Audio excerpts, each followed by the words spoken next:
आपको यह समझना पड़ेगा कि भारतीय जनता पार्टी की टेंशन क्यों बढ़ रही है। यह समझना पड़ेगा कि आखिर चिंता में प्रधानमंत्री नरेंद्र मोदी और गृह मंत्री अमित शाह क्यों हैं। आपको यह भी समझना पड़ेगा कि भारतीय जनता पार्टी इस कदर बेरहमी से हर मुद्दे को हिंदू मुस्लिम करने की क्यों कोशिश कर रही है। क्यों बार बार कांग्रेस के घोषणा पत्र में मुस्लिम एंगल डालने की कोशिश कर रही है और यह कह रही है कि यह जो घोषणा पत्र है आजादी से पहले का मुस्लिम लीग है, उसकी छाप दिखाई देती है। क्योंकि सीएसडीएस का जो सर्वे आया है, इसके अलावा एबीपी न्यूज के लिए सी वोटर ने उत्तर प्रदेश में जो सर्वे किया है वो भाजपा के लिए निहायत ही चिंताजनक है। बगैर वक्त बर्बाद किए अब मैं आपको बताने वाला हूं कि सीएसडीएस ने जो सर्वे किया है उसके हिसाब से जनता के लिए अहम मुद्दे क्या हैं और भारतीय जनता पार्टी की निगाह से जो अहम मुद्दे हैं उसकी तादाद या ये कहा जाए उसका आंकड़ा बहुत कम है। दोस्तों, आपकी स्क्रीन पर यह वो आंकड़ा है। दोस्तों, जनता के हिसाब से कौन से जरूरी मुद्दे हैं, यह वो आंकड़ा आपके सामने है प्रतिशत के हिसाब से।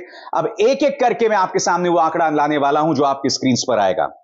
जनता के हिसाब से आने वाले लोकसभा चुनावों में सबसे जरूरी मुद्दा है बेरोजगारी। 100 में से 27% लोग यानी 27% लोग मानते हैं कि बेरोजगारी जो है वो सबसे अहम मुद्दा है।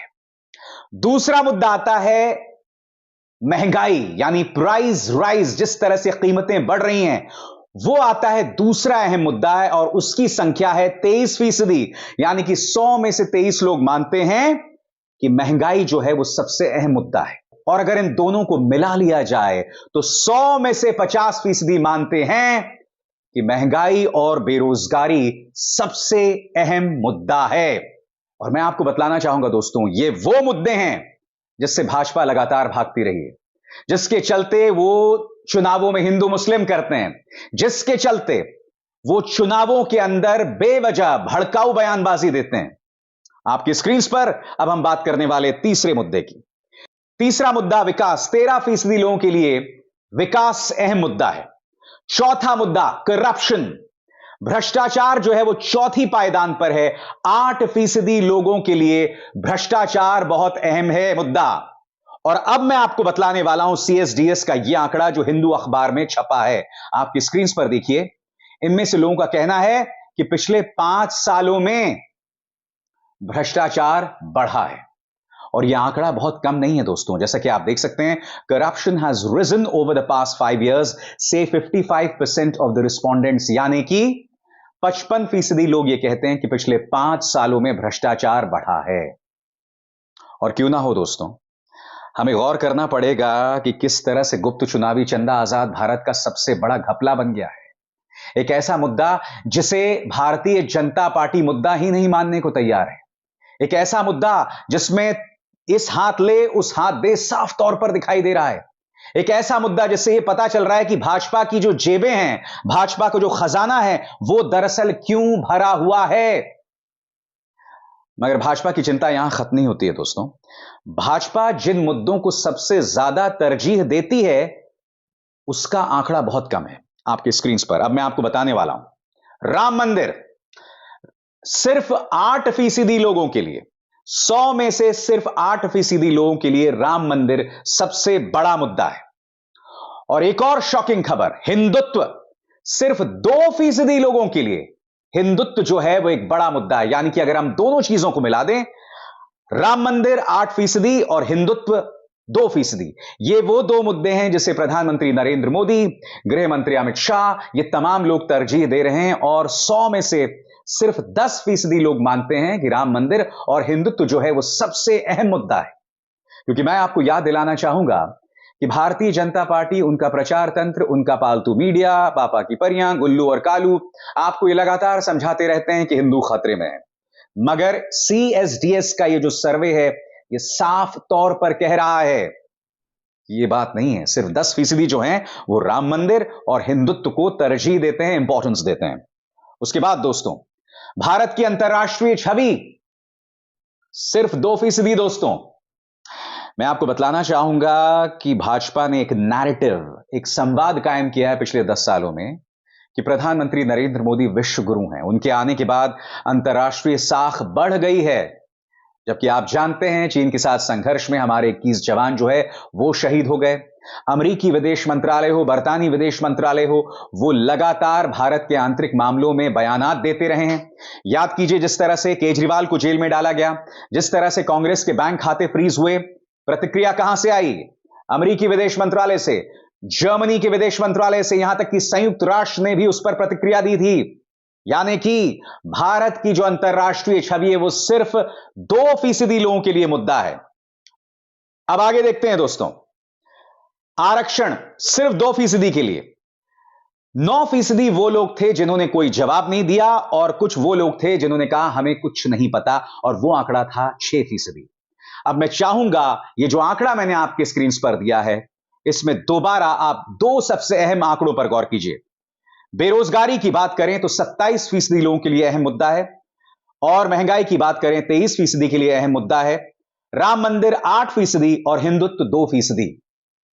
50% बनाम 10%। यहां तक कि उन लोगों की भी तादाद कम है जो भारत की अंतरराष्ट्रीय छवि पर वोट डालना चाहते हैं। यानी कि भाजपा का जो नैरेटिव है कि प्रधानमंत्री नरेंद्र मोदी के आने के बाद भारत विश्व गुरु बन गया है, उसमें भी सिर्फ 2% लोगों का विश्वास है। हकीकत क्या है दोस्तों, हम सब जानते हैं। मगर चिंता भाजपा के लिए सिर्फ इतनी नहीं है दोस्तों। आपके सामने एबीपी न्यूज का यह सर्वे जो आपकी स्क्रीन पर है, पढ़ के सुनाना चाहता हूं। सी वोटर सर्वे, उत्तर प्रदेश में इंडिया गठबंधन को हो गया जबरदस्त फायदा, एक हफ्ते में वोट शेयर में बड़ा उछाल, चौंका रहा सर्वे। सरल शब्दों में कहा जाए दोस्तों, यह सर्वे बता रहा है कि इंडिया गठबंधन का जो वोट प्रतिशत है वो उछाले मार रहा है। मायावती का वोट सर्वे नीचे आ रहा है, मगर भाजपा के लिए अच्छी खबर यह है कि उसका वोट सर्वे 52% बना हुआ है। खबर क्या है मैं आपको पढ़ के सुनाना चाहता हूं आपके स्क्रीन पर। सर्वे के मुताबिक उत्तर प्रदेश में भाजपा के नेतृत्व वाले एनडीए को 52% वोट मिल सकते हैं, वहीं इंडिया अलायंस के खाते में 40% वोट जाने की संभावना है। मायावती की बहुजन समाज पार्टी को 6%, अन्य को 2% मिल सकता है। नए सर्वे में बीजेपी को कोई नुकसान नहीं हुआ है, एनडीए को कोई नुकसान नहीं हुआ है, सी वोटर का यह सर्वे बता रहा है। खबर क्या कहती है मैं आपको पढ़ के बताने वाला हूं। वहीं इससे पहले किए गए सर्वे में एनडीए को 52%, इंडिया अलायंस को 36% वोट मिलने का दावा किया गया था, जबकि बीएसपी को 7%, अन्य के खाते में 5% वोट जाने की संभावना थी। इसका अर्थ क्या हुआ दोस्तों, इंडिया अलायंस के वोट प्रतिशत में 6% की उछाल आई है। मैं आपको याद दिलाना चाहूंगा कि जब पिछली बार उत्तर प्रदेश में विधानसभा चुनाव हुए थे, तब समाजवादी पार्टी को 100 से ज्यादा सीटें मिली थी। भाजपा की सीटों में कमी आई थी, यानी कि पिछली बार आपको याद है 325 सीटें मिल गई थी, इस बार वो 225 के आंकड़े के आसपास थी। कहने का अर्थ क्या है, इस बार जो चुनाव हुए थे, इस बार के चुनावों में बीएसपी ने समाजवादी पार्टी को बहुत नुकसान पहुंचाया था। यहां तक कि जो पोस्टल बैलेट था उसमें समाजवादी पार्टी बीजेपी से आगे थी। अब यह सर्वे बता रहा है कि इंडिया अलायंस का वोट प्रतिशत बढ़ रहा है, मायावती का वोट प्रतिशत घट रहा है। वो मायावती जिन्होंने अखिलेश यादव को पिछले विधानसभा चुनाव में जबरदस्त नुकसान पहुंचाया था।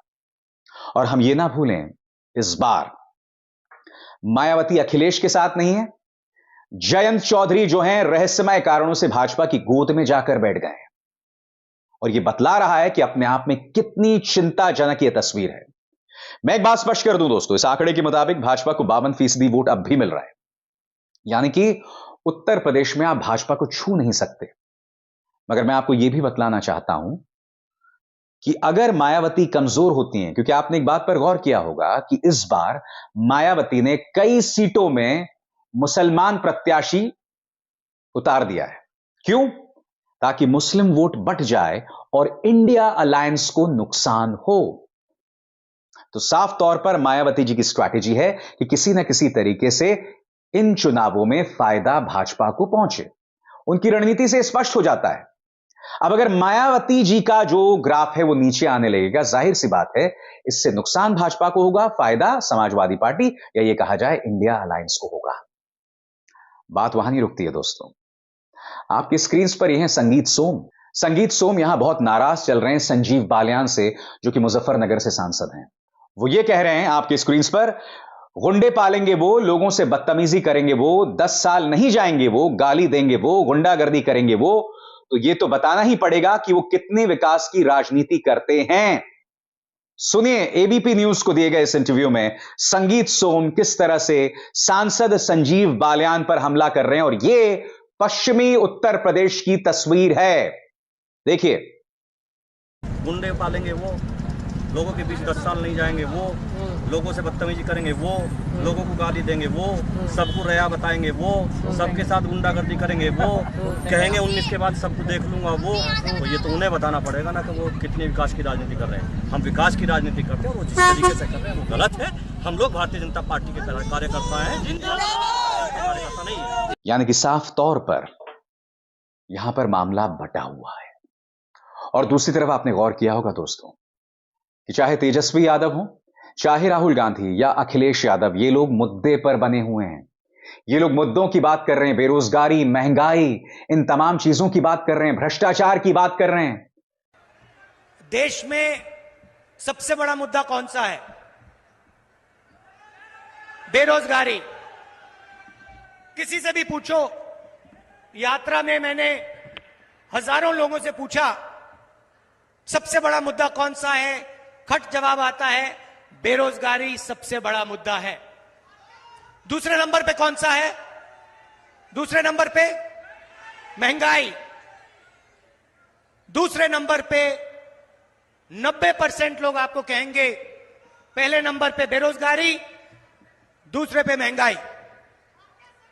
अब आपने एक चीज नोट की होगी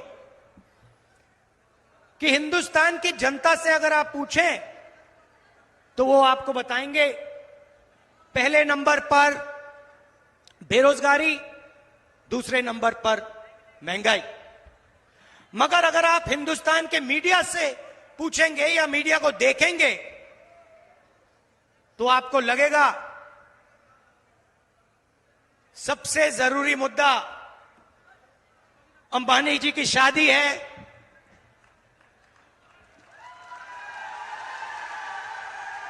उधर आपको विदेश से हजारों लोग आते हुए देखेंगे।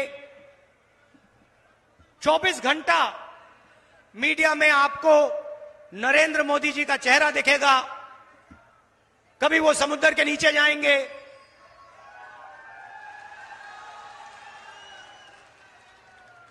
कभी हेलीकॉप्टर में, सी प्लेन में उड़ते हुए देखेंगे, कभी थाली बजाते हुए देखेंगे, कभी मोबाइल फोन की लाइट दिखाने को बोलेंगे। और भ्रष्टाचार एक ऐसा मुद्दा है जिस पर प्रधानमंत्री सीधे तौर पर घिरे हुए हैं। अब उनकी बात का कोई विश्वास नहीं कर रहा कि वो भ्रष्टाचार के खिलाफ गारंटी है। क्यों? क्योंकि आपकी पार्टी में या आपके मोर्चे में अजीत पवार भी हैं, छगन भुजबल भी हैं, अशोक चौहान भी हैं, जिन पर आप भ्रष्टाचार को लेकर हमले बोलते रहे थे।